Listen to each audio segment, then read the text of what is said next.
Hello, you're on Initiative Africa. My name is Asha Sampath. Welcome to this new edition of your weekly magazine featuring Africa on the move through smart innovations and initiatives that work. Let's get on with the show with our top stories today. Our guest refuses the fatality of accidents and road insecurity. Nora Guitet works within the VEN program, or the Global Road Safety Education for a New Generation, the critical framework to improve young people's awareness of the risks on school-home journeys, but also promote security initiatives for all. She's our guest this week. I think personally, I believe if everyone works together and if we concentrate just on Africa, I believe the 50% less accident as the objective of the global plan can be achieved. Widows who refuse bullying and expropriation. Some Pointe-Noire women are determined to fight against the prejudices encountered when their husbands die. I'm not fooled. I'm both legally and traditionally married. And where were they when I supported my sick husband for 7 years? A free ambulance service for the destitute and victims of bombings in Mogadishu. A Somali doctor has set up a unique venture to help his fellow citizens. We started this service in 2006, and actually by the time it was in need, many people was dying and getting injury inside the Bakara market or any other village in Mogadishu. In many African countries, becoming a widow is often the beginning of a terrible emotional and financial struggle. Humiliating rights, bullying by in-laws, or even expropriation. The lives of many widows seem like a punishment. The situation is exacerbated by the ignorance of the rights and the spirit of fatality of the victims. But in Pointe-Noire, a group of women has started to brainstorm together to bring change in their communities. Take a look. Becoming a widow in the Congo is often the beginning of an unimaginable injustice, including the loss of all basic rights. The widow is usually thrown out of the marital home, her property confiscated, and even deprived of her deceased husband's pension. Clémence and Goma learned this the hard way. They deprived me of my husband's pension. They make fun of me, saying that I can no longer benefit because of the complicated procedures. I'm not fooled. I'm both legally and traditionally married. And where were they when I supported my sick husband for 7 years? In the Congo, civil marriage must be preceded by traditional or customary marriage. Traditional marriage is based on dowry, but although the dowry is capped at $100 by law, customary marriage has become increasingly expensive. For the proposal ceremony, the suitor can spend up to $10,000 on numerous gifts, plus an envelope for the in-laws and the reception for the guests. Many young people fear this ceremony before civil marriage and settle into an open-ended cohabitation.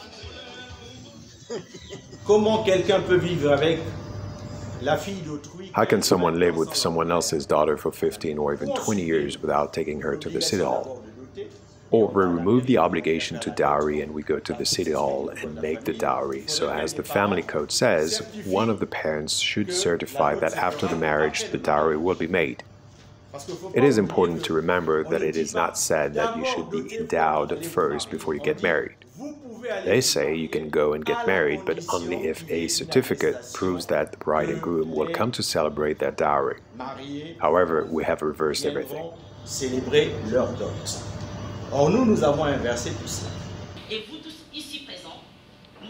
The groom's family finds it difficult to accept this excessive expenditure on the party's organization, the various gifts, and the envelope offered to the in-laws. They often wait for the right moment to take revenge.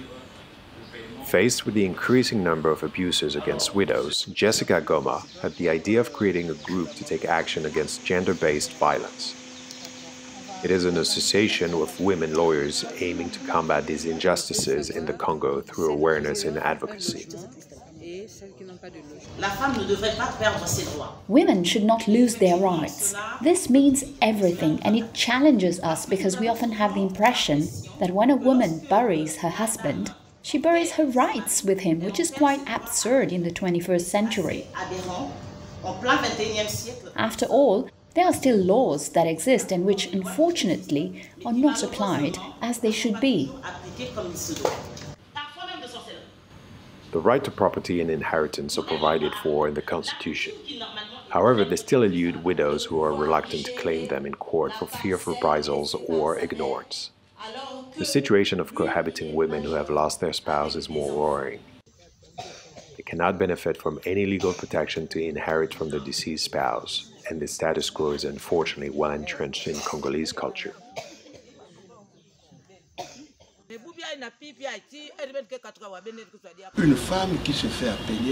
A woman who calls herself a widow must be officially married, and the state must recognize that for her rights to apply, she must be married. She's not a woman who has been married customarily. The Reflection and Action Group Against Gender-Based Violence accompanies many widows and women in court daily to assert their rights. In addition to legal support, these lawyers also aim to empower the widows economically.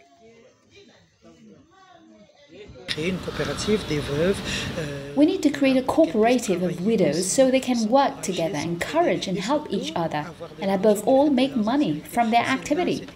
It's a question of women empowerment, and we are really encouraging all women to think about being autonomous and to find ways of being self-sufficient. Several experts believe that the dowry, once symbolic, is similar to the commodification of women and that it is an obstacle to legal marriage in Congolese society. Perhaps its symbolic value should be restored to avoid family tensions and give women their dignity back. The next challenge for the Reflection Group is to intensify its lobbying towards the government and members of parliament to shake up the prevailing inaction surrounding this complex societal issue. Let's now meet Nora Guitet, whom I had the pleasure to interview last month in Yaoundé during the Moving On Impact event dedicated to sustainable mobility. This representative of the world leader in tires Michelin is committed to road safety. And that's a good thing, since in 2019, Michelin, Total Energies and the Global Road Safety Partnership joined forces to found the VIA program dedicated to road safety education. I started by asking Nora Guitet how this awareness had started among major players in the industry. Hello, Nora Guitet. So you're head of safe mobility for Michelin. Why is road safety a priority focus for Michelin and the Michelin Foundation? Okay, so good morning everyone. Thank you, Asha. My name is Nora Guitet from the Michelin Group, and as you all know, Michelin is a tire manufacturing company. We've been dealing with this so-called safe mobility topic since many years, and then the subject is very important for Michelin because it's related to life, where we care about the life of others. So we started with our product, which is the product of safety. In a car or in the motorcycle, you will see the tires. And the tires is very important. And that's the only object which is actually a touch or touching the ground. That's why it is very important if you don't have a good vehicle condition, or in this case tire, then you might have an accident.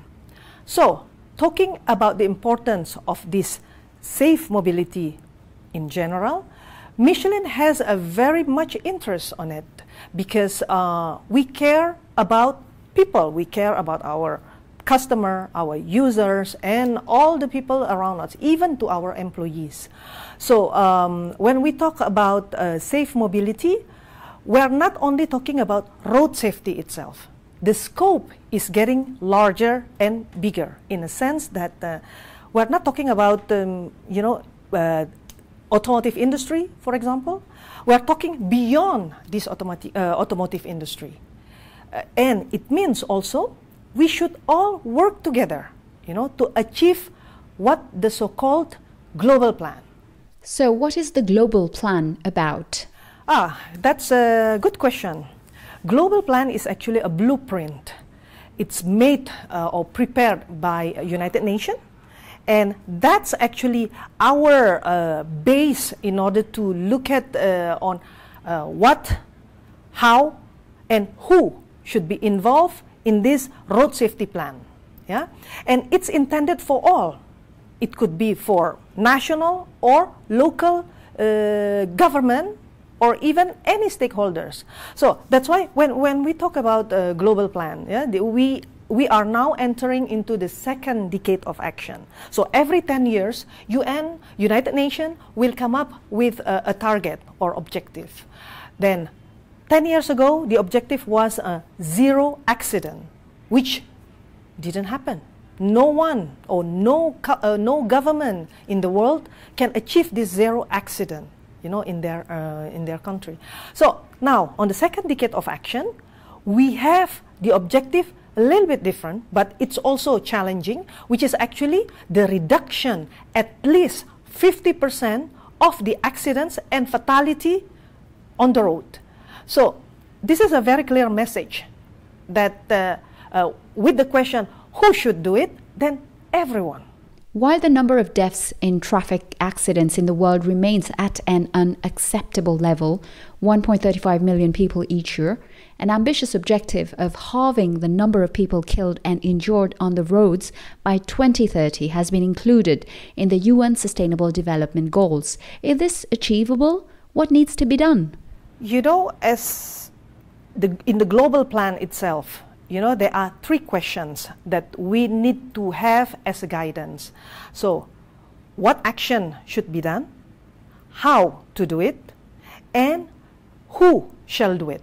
Then when it comes to the who, it's not only government who should do it, but it's also private sectors, UN agencies, and then civil society. And when it comes to the civil society, it's including NGOs and then academia, and as well as the most important is actually the youth, where actually young people needs to be involved, because they are actually the most vulnerable in the ecosystem. And the last one is the funders. If the situation is worrying all over the world, isn't it even more so here on the African continent? What factors could explain this situation? Are they societal, economic, technological? Yes, that's right. The factors that you have mentioned are worrying everyone, and that's also stated actually in the global plan. Yeah, what are the concentration? How to do it? You know, in the implementation side, in fact, there are 7 aspects that we need to foresee. First, of course, the financing itself. We need to make sure that there will be financing when it comes to the actions. And then the legal framework, policies in the country needs to be in place, which is obvious. And then speed management, capacity building, especially to the managers or to the people who needs to understand what does it mean road safety. And gender perspective, you know, the difference between men and women, this is also important in order to achieve the objective of a global plan. And technology, and last one is actually the focus of these global plans. It's to the low and middle income countries. So it means Africa, it's one of the region that is being the focus of this global plan. Again, going back to the global plan, in fact, we have to know what is actually, we have to be reminded what I mean in terms of objective. The objective is again the reduction of the at least 50% of the accident, death, and accidents, fatal accidents.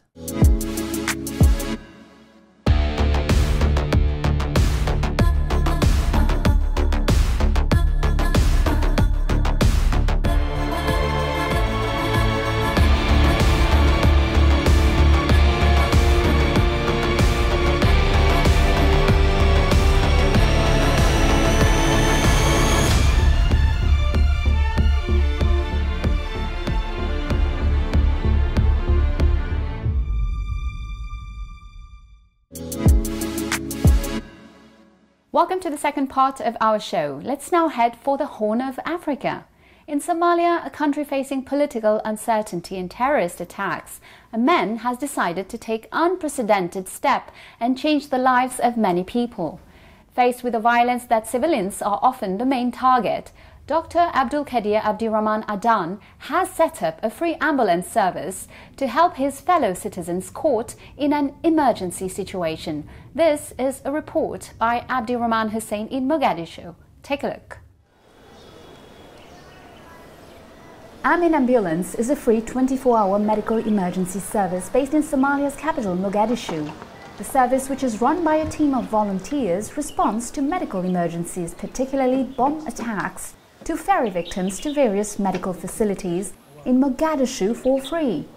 Moved by the deadly violence in Mogadishu at the onset of the militant group Al-Shabaab, Dr. Abdul Kadir Abdirahman Adan joined hands with friends to start the free ambulance service in response to the worsening medical emergencies in the city.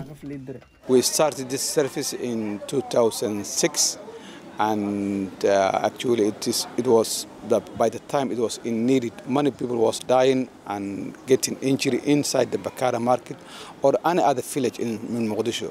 So people was used to take a wheelbarrow from the scene to the hospital. Sometimes they died on the way.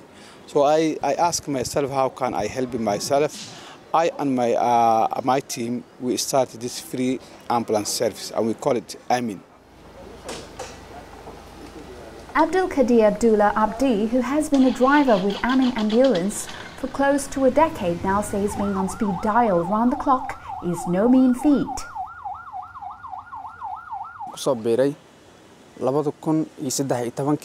I joined it in 2013. We had been working under very difficult conditions, and we are on standby 24/7 for emergency cases, like people injured in bomb blast and mothers who give birth, and anyone in need of emergency support, like someone who gets high blood pressure at midnight in his home. Amin Ambulance is ready to help the people in Mogadishu. The worst scenario I had was back in 2017, the 14th of October. The explosion at Zobi cross-section near Kilometre 4 in Mogadishu. I was traumatized when I saw someone I knew burning and crying out for help. But you could not get close because of the huge fire around the area. It was a very emotional day. Unlike other ambulance services in the city, Amin Ambulance offers free services to its clients. The provider relies on contributions from well-wishers, including the business community, students, or individuals. The ambulance service is funded by the Somali community and Somali businessmen. When we visit schools, companies, or universities, we ask the students to contribute $1. Every dollar saves a person. There are many business people who are interested in funding it. Now, in 2021, there's a fundraising campaign which will start soon. Amin Ambulance is not only beneficial to members of the public, but also hospitals which depend on the service during emergency situations. For Dr. Mustafa Yusuf of Mogadishu Medical and Imaging Academy, the free ambulance service plays a very crucial role. Amin ambulances help us take emergency cases from their home to the hospital, such as expectant mothers, without charge. Amin also helps us transfer patients to other hospitals since they have well-trained personnel and they provide the necessary care during the transportation. Amin helps pregnant mothers who come to the city when they need more medical care than the clinics in their areas can provide. They bring these people to our hospital for ultrasounds for pregnant women, and they treat and advise on more serious cases. Fatima Noor is 5 months pregnant and blind. Unable to raise taxi fare nor walk the distance, she called Amin Ambulance, which responded promptly. I came to a public health center in Hodan district, Mogadishu, for checkups, and the doctor sent me for ultrasound checkups. I called Amin Ambulance to carry me since I could not walk to the hospital because I'm blind and was 5 months pregnant. They carried me for free. I thank them. Saro Ali, who is currently recovering in a hospital in Mogadishu, shares a similar view of Amin Ambulance with Fatima. I really thank Amin Ambulance for taking me from my home in the outskirts of the city to the hospital for free. I was not able to pay a taxi, but they help us every time we face emergency situations. But in a city where vested interest runs deep, operating a free service is bound to run into a host of challenges. Dr. Abdul Qadir, however, flags security as one of the main challenges facing his team. In my experience in working in 15 years in a free ambulance service in Somalia, the main challenges that we are facing from the day we started till now, it is security challenge. The financial challenge there is also, but if there is no finance or if there is no income, at least we can run it. Whether we pay from our own pocket or we take from the businessman or any other person. But for security, it is something which we cannot play with it. Mogadishu still faces violence regularly, and the health service providers such as Amin Ambulance go a long way in relieving this wounded city of its daily assaults. Let's now get back to our guest, Nora Guitet, who enlightens us about her mission to promote road safety education for young people in Africa, a continent where 85,000 children are killed or injured on the road every year. Let's listen to her. In Africa, mobility means income for many. It's sometimes a question of survival. Safety is not a priority. How do you feel about this? Yeah, this is the fact of life. Somehow, we can see in the low middle income countries, people need to eat. I can understand that, you know. But again, if something happened to them, they cannot even find a job. They cannot even continue with their lives. It's the end. So again, it's a consequence that we have to see. So we create this global strategic partnership. So it means for us, we will work with the UN agencies, with the NGOs, and with the private sectors. Yeah? Then, how we do it? We do it by partnering with them in different regions, especially, again, in the low-middle income countries. We identify Asia, Latin America, and Africa. And when we mentioned earlier that it's with the private sector, we have our partners in the private sectors. For example, in Africa, we work with Total Energies Foundation, and we created, in fact, the so-called VIA educational program. We have the deployment in many countries in Africa, and we concern with the fact that education is actually the basic in order to avoid accident. Yeah? The basic knowledge the children should have from their very young age. And what about young people in all this? Are they a higher risk population? How do you address them? Sure. It's obvious. You know, children, they're the most vulnerable. The age of 5 to 29 years old, this is the age where actually accident could happen to them, whether they are going in a vehicle with their parents or they are walking on the street and being crashed by some vehicles and things like that. In Michelin, we are working with the NGO, the so-called Yours, and Yours is the bunch of youth all over the world, and they are concerned about the subject of road safety on their surrounding. So they are making a move with the so-called claiming our space, and this is a kind of advocacy that they would like to be heard by the government or by their local government. Yeah. So by this way, they will give an input. They will try to do something with the local entities in order to improve the situation of safety for them and also to the people in general. So we spoke about young people, but it's not just about the young users and drivers, is it? Shouldn't it be about education at a very, very young age? What is Michelin or the foundation doing about it? Yeah, in fact, Michelin Foundation and Total Energies Foundation, we come up with a project a common project, the so-called VIA educational program. This is an innovative and active, creative methodology in teaching the road safety knowledge to the children from 10 to 18 years old. So our target is again low and middle income countries. There are many kinds of subjects that we can inform the children.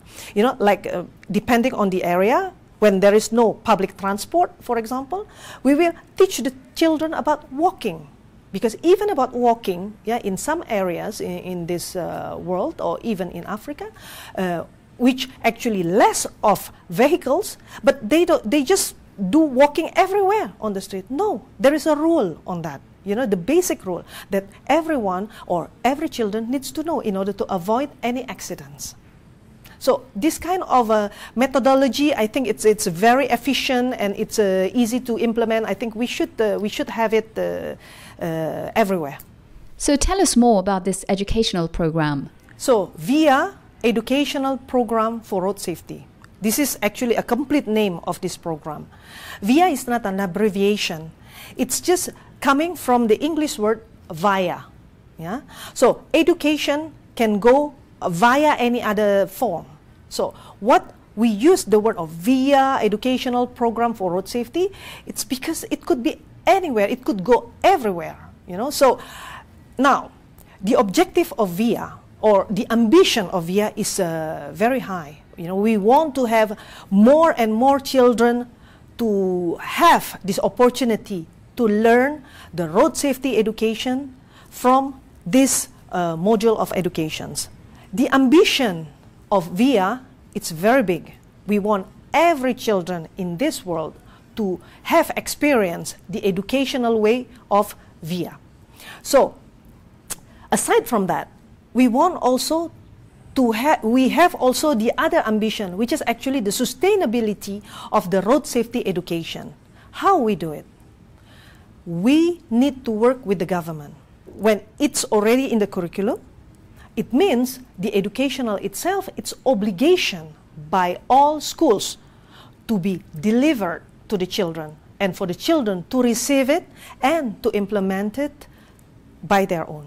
So Nora, my final question, what's your hope for the future when it comes to road safety in Africa? Yeah, we hope, and I think personally, I believe if everyone works together and if we concentrate just on Africa, I believe the 50% less accident as the objective of the global plan can be achieved. And this is important. The countries in Africa, they need our support. They need the involvement of every stakeholders. Yeah? So they need us.